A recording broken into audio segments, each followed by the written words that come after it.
How are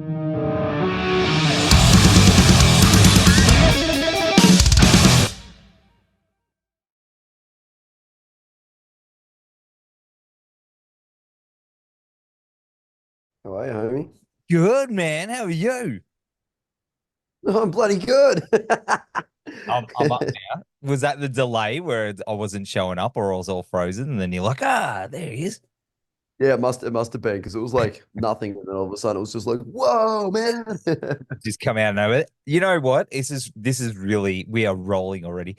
But I wanted to Cool. say, I've seen many people with guitars in the background, like just lined up on the fucking walls. But this is the first time I've seen surfboards. Let's see what we got. Look at We that. got surfboards. Hello, ladies. We've got skateboards. Katie's, yeah. A second. And then we got some more skateboards. Hey, you got a good collection, eh? Well, these aren't actually mine. These are my flatmates. Oh, But really? he's got a fucking ton of them. Man, It's that's pretty sick. He's got a rad collection. I mean, the surfboards are both of ours. But I but would yeah, have mate, just a couple of 40-something-year-olds living in a house full of skateboards and surfboards, mate. You know, just playing heavy metal, fucking living the good life, growing up, acting our age, you know? I love it. I love it, Oh, man. fucking I hell. love it. This is what it's all about when it jumps on, because people want to see what's in people's houses. I've seen many, many things over the Oh, years. hang on a second. We've got to do the fucking cribs, you know? Yeah, that's what it's like. What's in the fridge? What is That's in the right. fridge? We got Chris down, bitches. Ah. What? The craziest one I saw was what's his name? Is it Josh Todd? The dude from Buck Cherry. Is it Buck Cherry? Was walking I through know his I know the name of the band. I don't know much about he Buck was Cherry. walking through his house. He was walking through his house and it was like this big massive mansion with like it was like cribs, actual crib shit. And here I am Yeah. sitting in my trash collector room of doom, being a 40-year-old virgin who's got kids. And he's just the look of disgust on his face. It's one of my favorite things in the world. He's like, That's the fuck is this? that's awesome. Yeah, it's pretty good. It's pretty good. But Miller, how are you? Is the big Yeah, question. good, man. Really good. Yeah. Yeah, really good. How are you? Good. Most important. I want to know how you are, Nev. So tell me, Nev, what's been happening with Snake Mountain? I've heard Well, some music coming through and I'm liking what I'm hearing. it's very busy times for us behind the scenes. I was going to talk to you this week. This is not the recording time because I'll do the cut thing. I'm just plugging you, Oh, mate. just Come on. Give no. some love to this guy. Everyone that watches this podcast, play this bit because you should all check Okay. out Nev's band, Snake Mountain. Fucking shit hot. Well, I'm telling you, we are so fucking keen to play with you guys in Brisbane. You have no idea, Yeah. dude. Like, Well, it's a pretty stonker of a lineup because it's just fucking good people front to back playing. It's going to be a cool night. man, that lineup is one of the best local lineups I've seen up this way in a long time. Of course, Ever, right? Ever in the history of Brisbane music, there's never been a better lineup of just fantastic dudes that's that are right. going to have a really good time together, bring all the crew together. That's right. That's why I posted. I said this could very well be the greatest night of your life. And I knew that then I'd have but what about my wedding? What about the birth of my children? I was like, forget all that. This will be greater than all of that. Possible. Children, mate, they come and go, you know. This is the night that will last forever. They grow up, they're out of the house before you know it. You know, they come and they're gone. Next thing you know, they're off to college. Yeah, they're like, "Where? What'd you do?" Oh, mate, they'll be like, I've seen a lot of amazing things in this life. I've done lots of amazing things, but that show was better than your birth. It's- well, the kids are just like, you don't even understand me, Dad. yeah, instead, "Ugh, You don't know. yeah, you don't have a room full of rad shit. So Sorry, it's just randomness. I love it. It's I the best. love it. It's the best. But Yeah. of course, I do have a lot to discuss with you. We Yep. we have, of course, as we were just mentioning, let's rewind a bit. The upcoming Who the Fuck is Black Rheno Australian tour, which kicks off this week. Now, it's been a little while since you've hit the road like this. How are you and the boys, feeling about getting back out there and getting on the road and bringing the show to us? Pumped. I mean, you know us well, and we're good buds, and like that's what we love doing. Like that's why we play music is to go play live. Like that's what it's all about. So for us, it's just we're just pumped. We'll just go play some shows and fucking cause some mayhem and have some fun. Like we're super excited. Now, Yeah. the tour name, though, has definitely turned some heads. Everyone knows who Black Rheno is. You know what I But mean? who really? But do you really know? Like it's like but do you really know? Do I know? Cheese is a type of meat, right? There's Yeah. mighty bush reference there. I don't know if you're a bush. No, But well, I mean, it's just we're just taking the piss on ourselves, mate, just ripping on ourselves. It's just good fun, right? Like, and then I kind of like it. It's like it's the little journey. I keep like it's the little journey of self discovery. We're finding out just who we really are. I mean. Well, it does look in all seriousness, though, it does seem like over the last year or two, you guys have definitely been on a personal journey of discovery in some way. You've done a lot of stuff. You've been overseas. You come back. You played with a little band called Pantera something. Pantera. That's the one. How they go? How they go? They go all right. They're great. They're a great band. You should check them out. Yeah. Pretty good. Yeah. I heard it was a good show. Which I'll get to in a minute. But it really does seem like you guys have done quite a lot over the last couple of years behind the scenes. How's that journey been to getting back to touring and being creative and things like that? Yeah, I mean, like, so we sort of live wise, we've been a little slower over the last sort of year or two. We're doing a lot in the background. Like a couple of years ago, we had Kieran join the band. So there was a bit of time, like, it was sort of COVID happened, and then it took a little bit of time. We're taking on a new drummer and all this kind of stuff, and he's just fucking amazing. And then like writing an album, demoing the hell out of it because we got the studio. We sort of just go overboard with demoing, to be honest. But it's a good thing, and it's been like really it has actually been a little voyage of self-discovery, actually, finding out who the fuck Black Rheno is. And we sort of wrote this record, and it was very much a continuation of the last one, in the sense of the level of intensity and extremeness of it, and aggression, and probably anger, and all that sort of stuff. And then we recorded this sort of the 12 songs we thought was the album, and then we demoed the crap, like recorded it pretty much like a full, like you would a record, just about.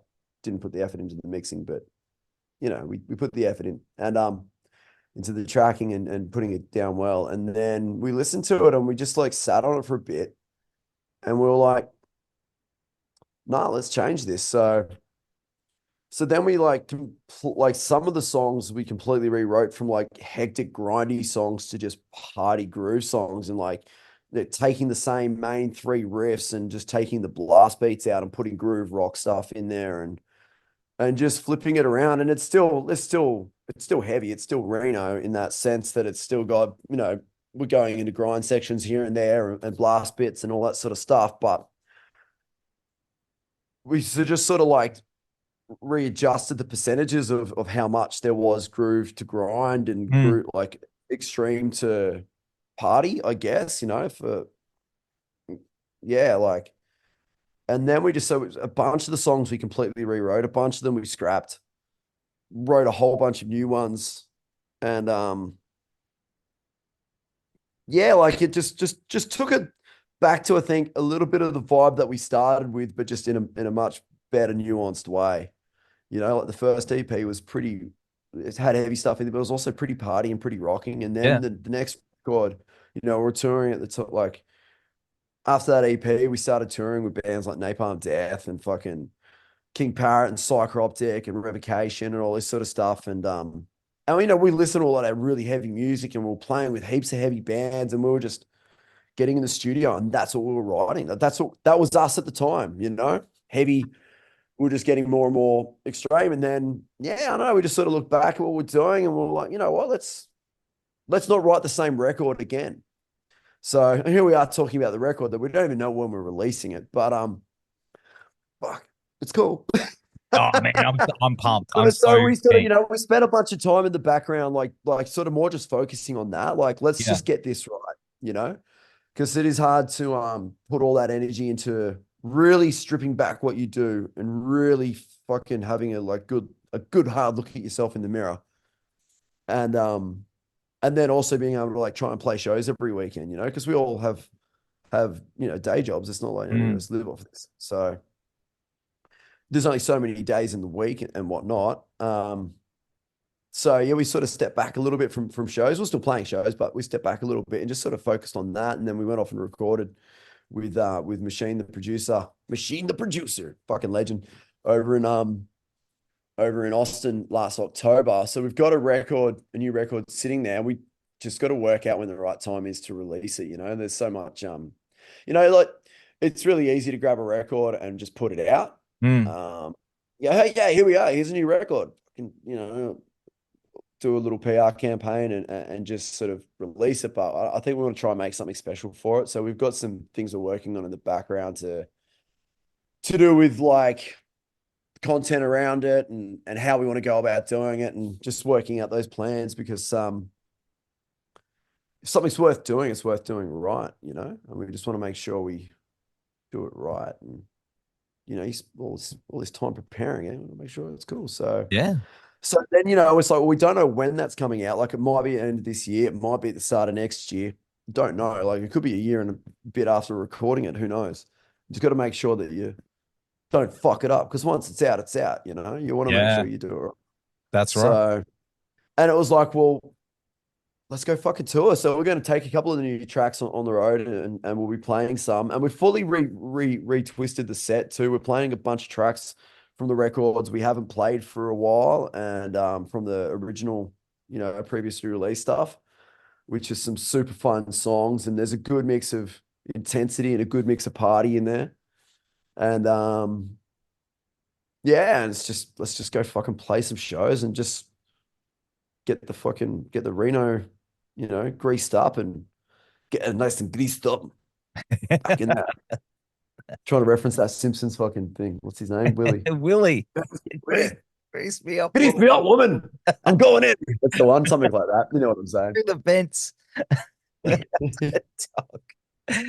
Yeah. I tell you what though, it's gonna be such a cool thing seeing you guys, on the road again and playing these songs and giving us a preview of the new album. But talking about the reflection in the writing lyrically, where's that direction and where's that self-reflection sort of taking you? Well, I mean, so like on the lead up to what we were writing before, like it was fucking angry, and I've gone through some health issues with herniated discs, and I think a bit about it. Yes. And I've had some ups and downs physically, and I had some sort of rough moments with all that, and I've gotten it all fixed now. But there was a period there where I was pretty frustrated, and a lot of that was coming out in the music, and it was just fucking angry, man. It was just venting, and that's like it's a beautiful thing that we've got this fucking art form that we can use to get the shit off our chest. Like, it's, and sometimes some of the best, most potent fucking stuff comes from a place of hardship, like that's what sometimes brings out the best fucking songs you've ever listened to, Yeah, absolutely. 100%. But it was funny, like we were listening to it, and it was just too much, man. And then like I sort of, I went on this bit of a trip of like some pretty serious back injuries and tendon issues in my arms, and I've been off to Mexico and stem cells in fucking Tijuana and all kinds of crazy shit, and fully like went down this path of trying to fix my body and all this kind of thing, and then like just like trying to change my fucking mindset, like get out of this negative space that I was, it's like you're trying to fix your body, but you're stuck in negativity all the time. And it's not my nature to be a negative person. I'm a pretty upbeat, positive, positive dude. And then I was listening back, and we were like, this, we weren't digging where it was going. And there was some cracking fucking ripping, there was some ripping songs in there. Like, it was cool. But I also just came to this conclusion that like, I need to write lyrics that are not fucking dwelling in my own misery. It needs to be, positive. It needs to be uplifting, because I'm going to have to go and sing these fucking songs night after night after night after night. And am I going to keep drilling in that negative reinforcement night after night after night? Or am I going to go write shit that fucking is like empowers me, and it is talking about making change and using that as like a strength, and using like pulling the positivity out of it. It's pulling the positivity out all the things that you learn when you go through this, because your self-development, like one of the beautiful things that comes from hardship and dealing with a shitty situation is, hopefully you're fucking self-aware enough that you learn from it and you grow from it. And if you don't, then you're just going to be stuck in that situation. So yeah, so a lot of the songs are like, like about opening the mind and opening, being able to change your thought patterns and things like that, just letting go and like embracing the good. Like, it's a hard thing to do though. Like when you're in that mode, man, and you're in that spiral, it is a hard thing to do. And sometimes you do need to think how that is, it not just affects you going and singing those songs every single night, but how other people connect with your lyrics and those songs and things like that. Which, look, man, sometimes in those modes it can help people as well. I've been in that. Oh, I mean, there's power to it as well. I've 100%. Done it in songs, and some of my fucking favorite lyrics that I've written in some of our songs are from that. But there's like, sometimes it's like, sometimes you sort of like, sometimes that's great and it's just like cathartic and you're letting whatever out. And then I don't know, for me, it was just like, I needed to get myself out of a bit of a hole. And I was just like, you know what? I'm not going to give my energy to this situation. Fuck this situation. I'm going to own this situation. I'm going to change this situation. I'm going to do whatever the fuck it takes to change this situation. And physically, mentally, mental training, body training, fucking health, all this sort of shit. Like, when you're up against it, what do? You sink or swim? And it's like, well, I've got to find a way to swim. And now I get up every morning and I go for a swim. And there's plenty of boards there. I'm still not surfing yet. I'll be back in the water. Oh man, I've taken like a year and a half out of. I think I've surfed in about a year and a half. Oh, bummer, man. But I think it's all good. People will, gravitate towards that positivity as well. And I think that's what we need right now. There's so much fucking garbage on the internet and in the world and everything going on. I think it's a really good way to approach it, man. I can't wait to hear what you've written about and the way you've focused that energy. It's going to be cool. Just all about aligning the chakras, man. Yeah, that's right. Sipping lattes down a Bondi.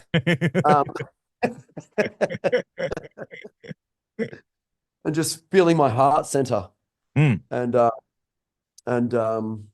connecting to the mother guy. Hey, man, if you go, no, but seriously, look, man, I'm seriously, some of it is. Yeah, it's in a slightly less cheesy way.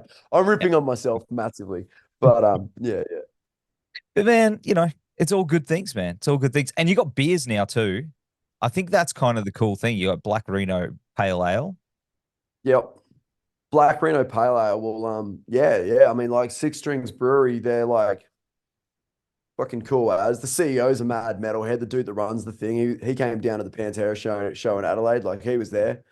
A couple of the staff from Six Strings were down there. We caught up with, and yeah, Kieran, our drummer, works there, so there's a bit of an in there with him, and you know, they're like, hey, fucking, let's do a beer, and we're just like, yeah, so let's do a beer. So I don't know, Six Strings, mate. There's a reason they're called Six Strings.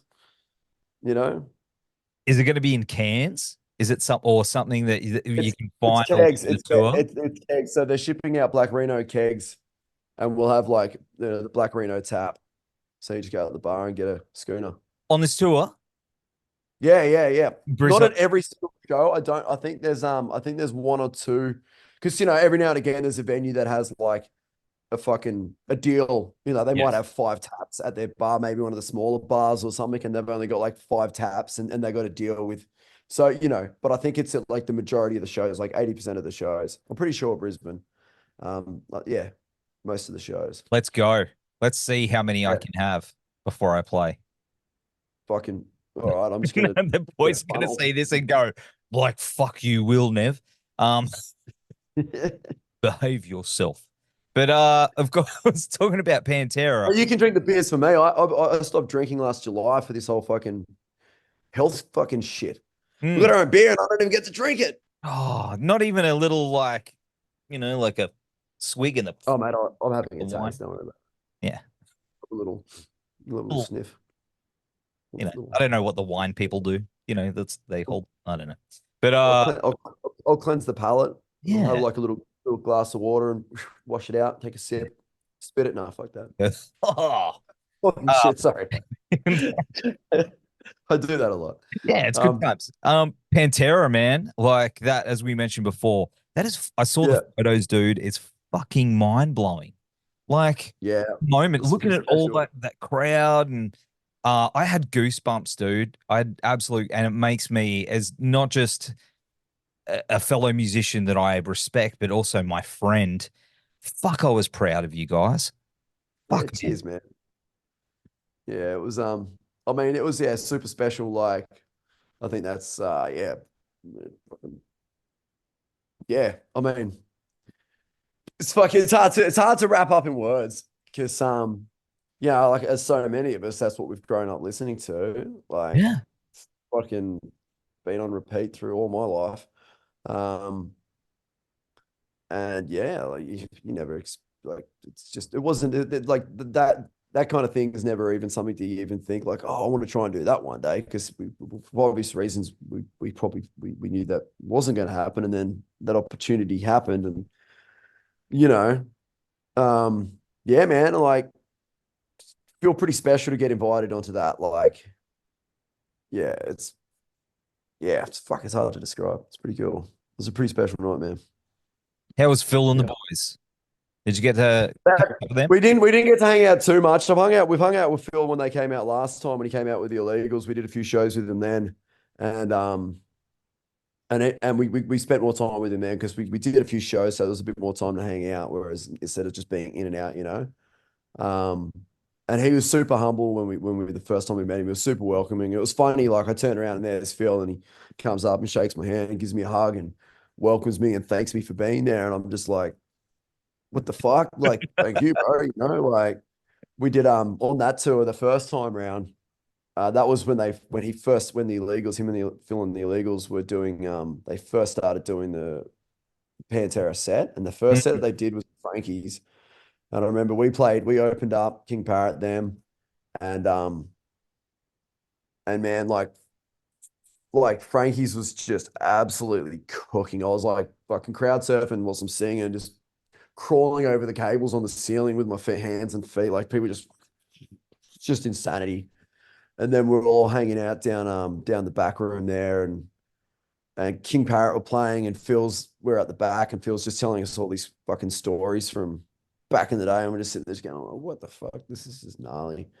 And then on that tour, I got to get up and like go verse for verse with Phil in Tasmania and sing Walk with him, which was just like, that was fucking one of the most special things ever. And then like, you know, then this thing happens, you know, and it's like, we always knew that like there was an opportunity, because, you know, we've got the relationship with Youngie and King Parrot, and we're all good buds and we're all connected, and they're obviously, you know, on Phil's label. So there's an in there, I guess you'd say. And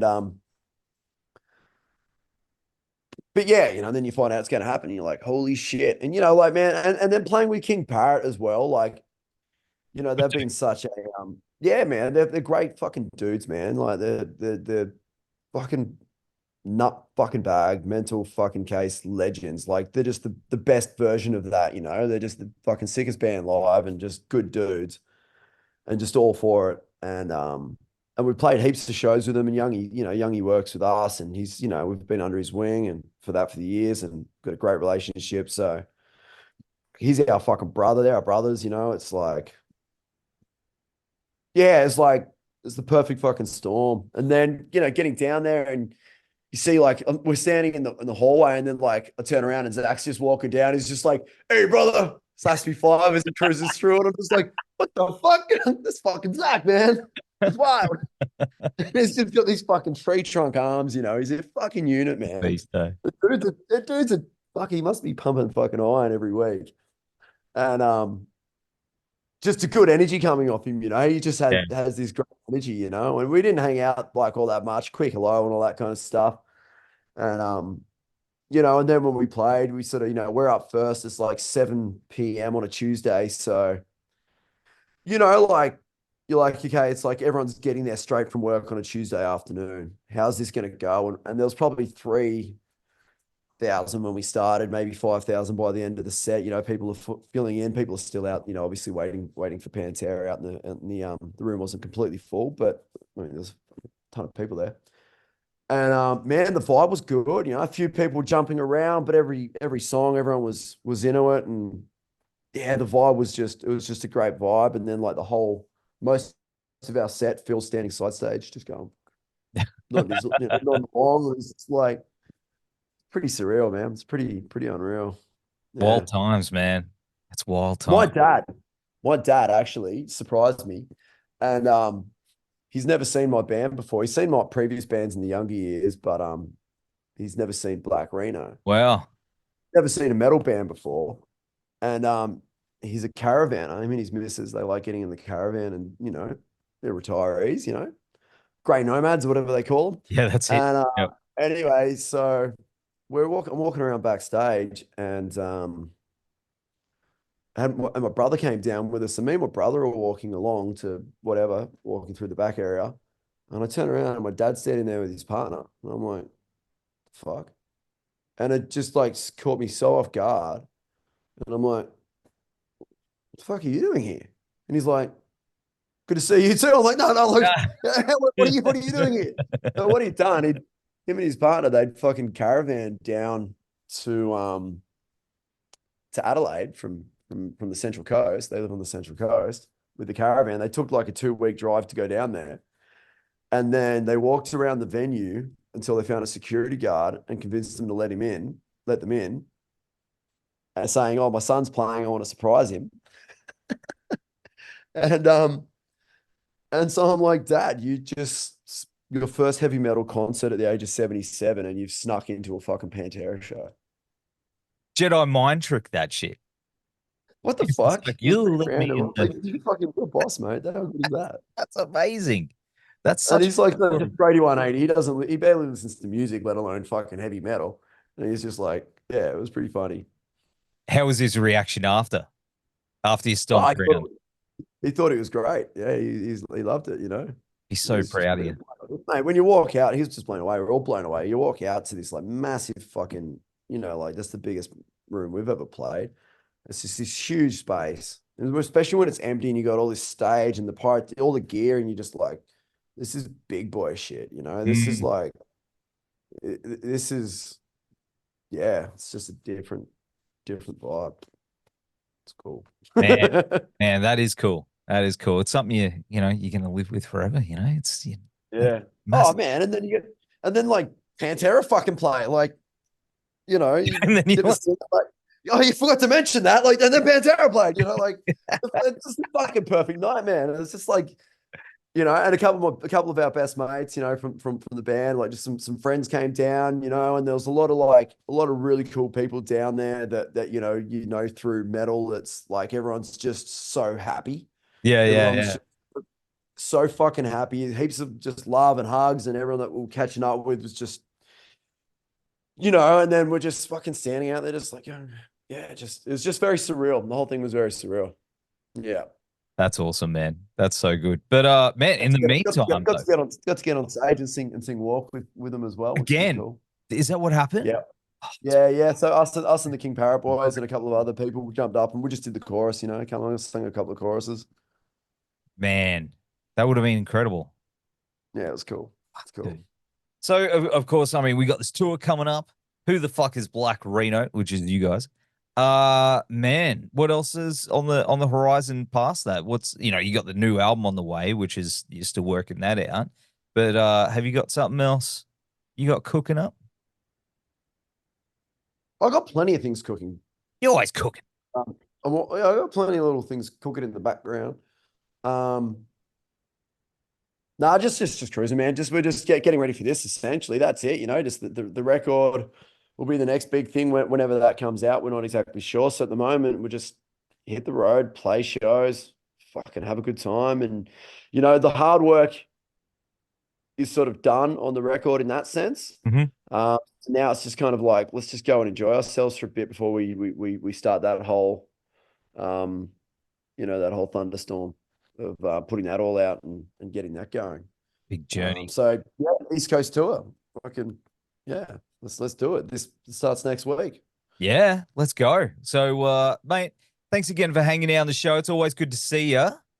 I'm gonna have Mate, thank you again for the support, my man. always, brother. Appreciate you. Appreciate you and what you guys do for the scene and everything like that. It's fucking, yeah, everyone knows who Black Rheno is. I know the name says, who the fuck is Black Rheno? But man, everyone knows who Black Rheno is. Yeah. Some people don't. There's a lot. Fuck All them. those Taylor Swift fans, they don't fucking come to our shows. We'll make them. We'll just put bracelets outside the thing. It's a weird thing. Maybe we need to start that in the metal community. It's a weird What's thing. that? The bracelets. You know, What's the that? friendship. It's a Friendship bracelet. yeah. Man, metal has to be so fucking down for that. Like, you know, like big tough metalheads, and all we do is just fucking give each other hugs and shit. We're the fucking friendliest music community on earth. Hey, my mate Ben from Deprivation.